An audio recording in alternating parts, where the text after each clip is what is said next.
as the District of Columbia's fiscal year 2025 annual action plan that will be submitted to the U.S. Department of Housing and Urban Development on August 16th.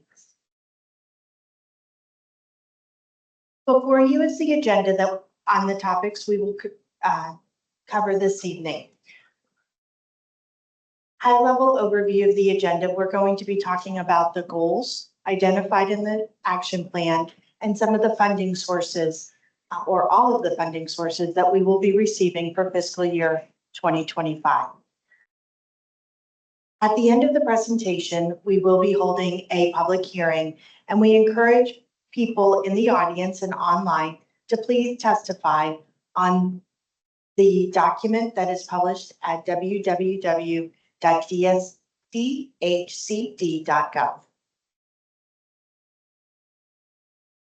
Before we get started, I'd like to go over a few acronyms. As you hear me speak them throughout the evening, I want to be sure that you know what acronyms I am using. These are all a list of the funding sources that the district will be utilizing in fiscal year 2025. We will have the Community Development Block Grant Program, or CDBG, the Housing Opportunity for Persons with AIDS, or HOPWA, the Home Investment Partnerships Program, or HOME, the Emergency Solutions Grant, ESG. For those of you who have been coming to the hearings for a long time, this is the old Emergency Shelter Grant Program, just has a new name. One of our newer allocations is the National Housing Trust Fund. This is from the federal government and different from the local housing trust fund. We have the Recovery Housing Program, or RHP. And last, we have the Section 108 Loan Guarantee Program that we refer to as 108.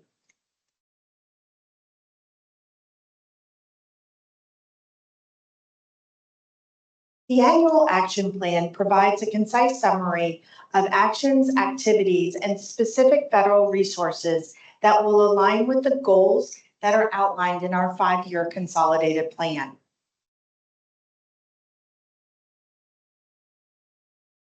When a jurisdiction is writing an annual action plan, there are 3 phases to the process. The very first phase is the needs assessment.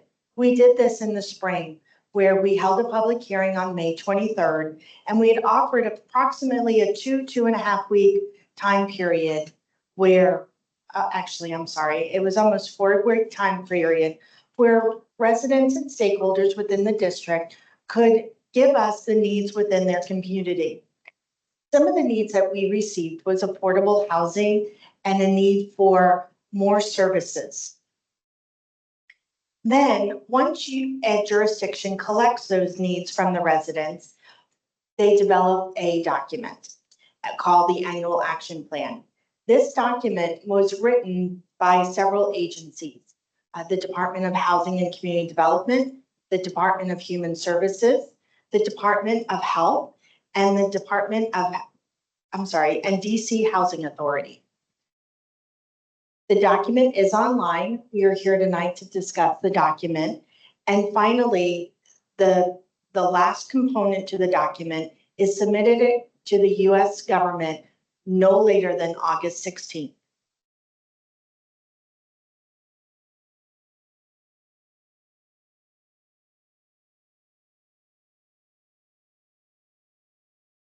In fiscal year 2025, DHCD, DC Health, and DHS will have the ability to receive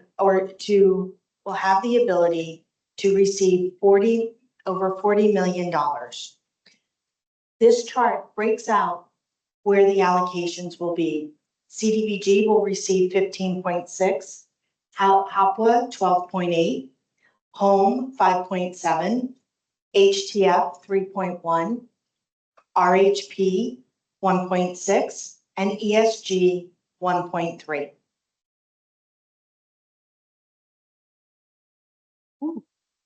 Pardon me.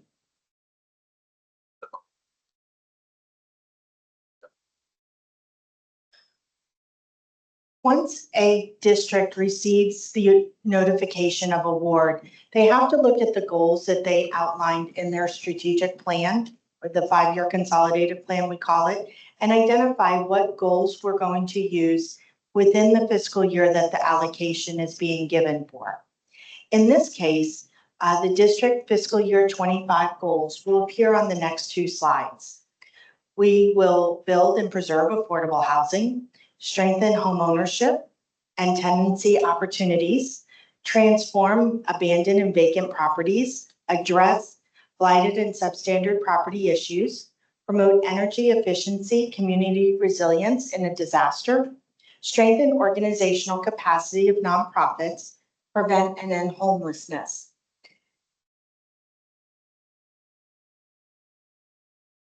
We will help people living with AIDS to live independently without stigma, provide immediate temporary housing assistance to homeless persons living with HIV, expand housing opportunities to persons living with HIV, assisting persons who live with HIV to reach viral suppression and retain care by providing housing as a social determinant of health, preventing single parents living with HIV from losing their dependent care children due to homelessness, and developing housing resources for persons living with HIV.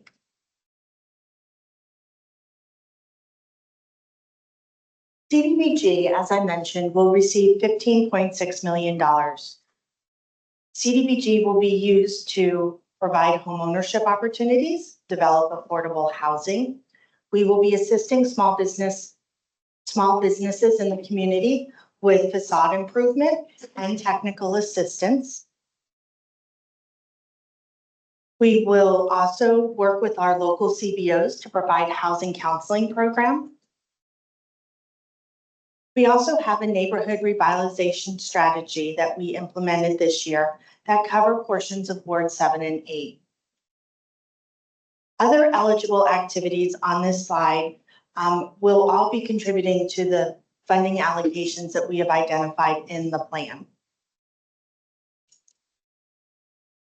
HOPWA which will be administered by DC Health, will use their $12.8 million for the activities on the screen, and which all meet one of their goals.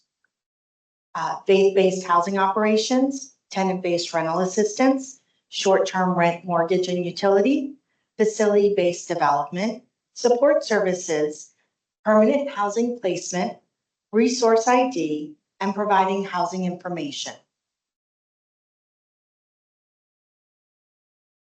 The HOME program, which will receive $5.7 million, will be used to help nonprofits and private developers develop affordable housing within the community. And we will also use the funding to assist first-time home buyers with down payment and closing cost assistance. This program is run by DHCD. ESG is run by the Department of Human Services. DHS uses the funding to rapidly rehouse people living without a home and to provide financial costs to shelter operations.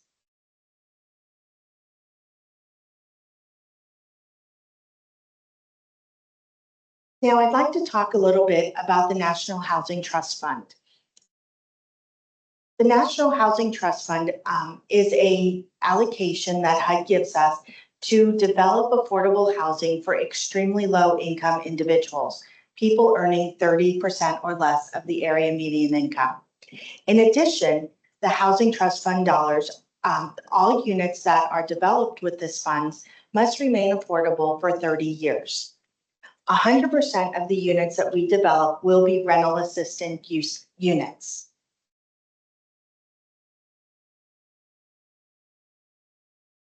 In addition, the district is going to receive an allocation of recovery housing program. Technically, this constitutes a substantial amendment to the fiscal year 2022 annual action plan. The district will receive $1.6 million for this program, And we will use the money to provide rental assistance and utility assistance and acquire and develop a affordable housing unit for people who are living with a substance use disorder, who are actively in recovery from their substance use disorder, and we want them to become stably housed. So this will lead to permanent housing.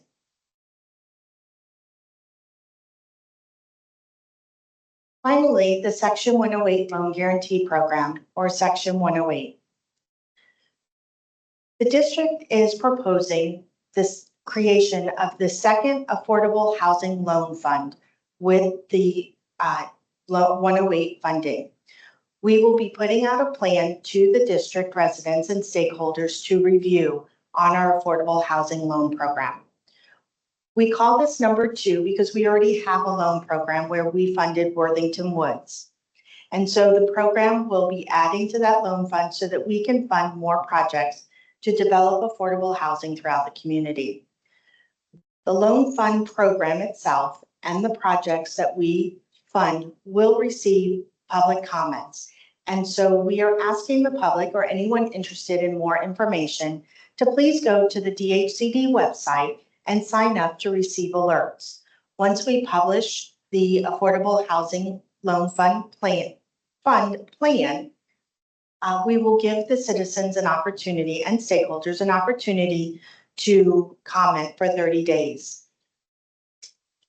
We will then projects will be selected from the consolidated RFP, and those projects too will be posted on our website, and citizens will have the opportunity to comment on the projects selected. Once all of that is done, we submit those projects to HUD for final approval. We submit to the City Council for final approval, and then we begin our project building. The Worthington Woods project, as I mentioned, is our highlighted 108 project. It's over 390 units in east of the river, excuse me.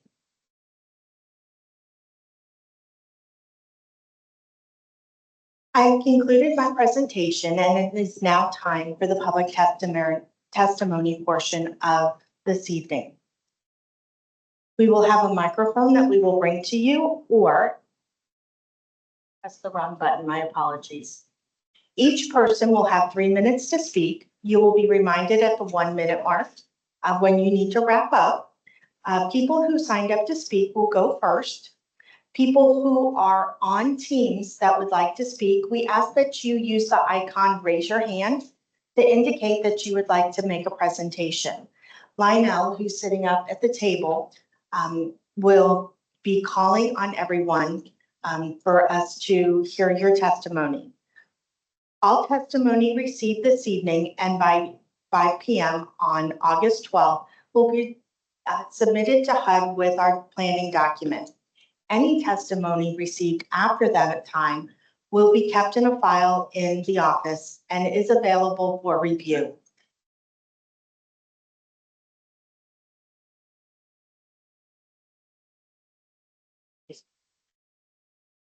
All right. Is Angela Miller in the room, or are you online? I don't see you.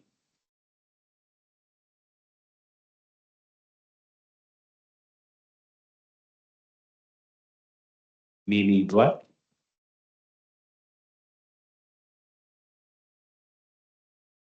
Melody Atkins.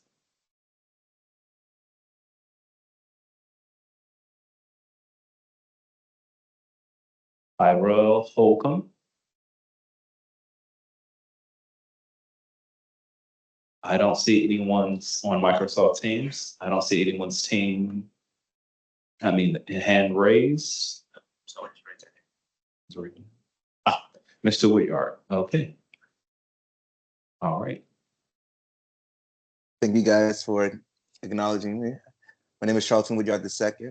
I'm a CEO of Avid Adventures, an impact venture studio here in Washington, D.C., operating at the intersection of real estate, technology, and culture.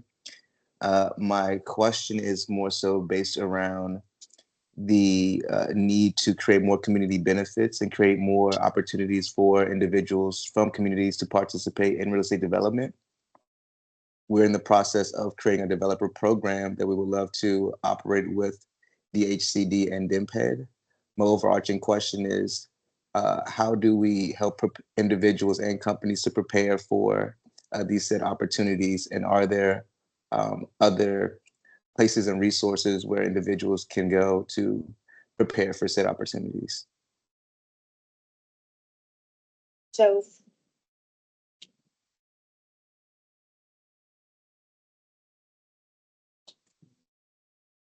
thank you for your question. Tonight's hearing is specifically on the document itself. And so to answer your question, I would like to be able to do that completely, and I would have to send you to the manager for the Development Finance Division. So if you would be kind enough to drop your email in the chat, we will be happy to respond to you in a complete manner so that nothing is left out. Thank you so much. You're so welcome, and we so appreciate your question.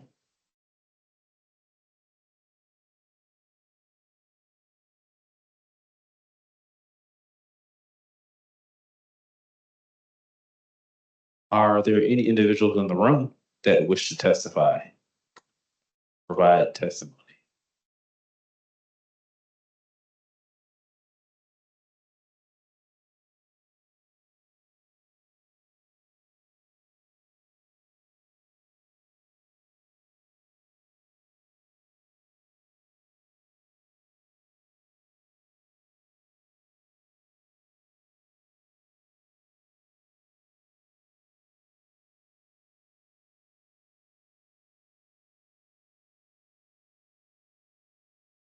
Thank you very much for the testimony and questions that we have received. We will close, if we don't have anyone else that would like to testify or present information this evening, then we're going to close the hearing.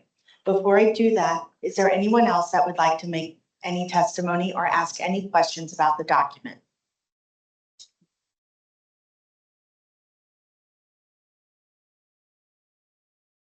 All right, hearing none at 6:48 p.m.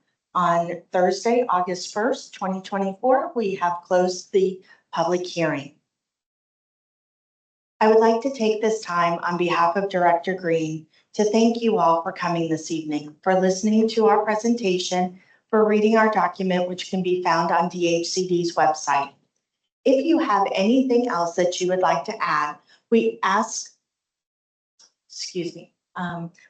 that you send an email to opm.questions@dc.gov.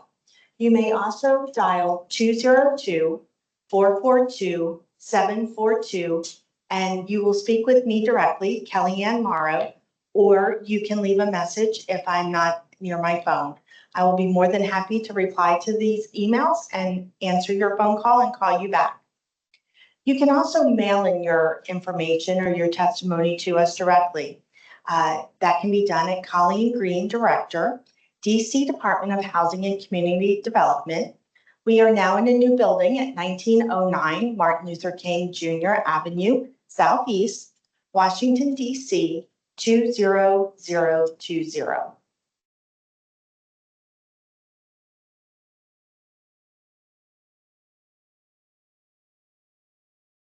Thank you for your patience with the technology. All right. We are also going to begin the next phase of our consolidated planning in the fall. During that time, we'll be presenting to the public the Consolidated Annual Performance and Evaluation Report. This is the document where we present what we accomplished in fiscal year 2024. The document will be available for review for 2 weeks, and we will hold a public hearing as well. The time frame for that will be December. It is due to the U.S. government on December 31st, 2024. To be able to maintain to be able to get new information from us, you can email the opm.questions@dc.gov, or please go online and register at dhcd.dc.gov, where you can sign up for alerts.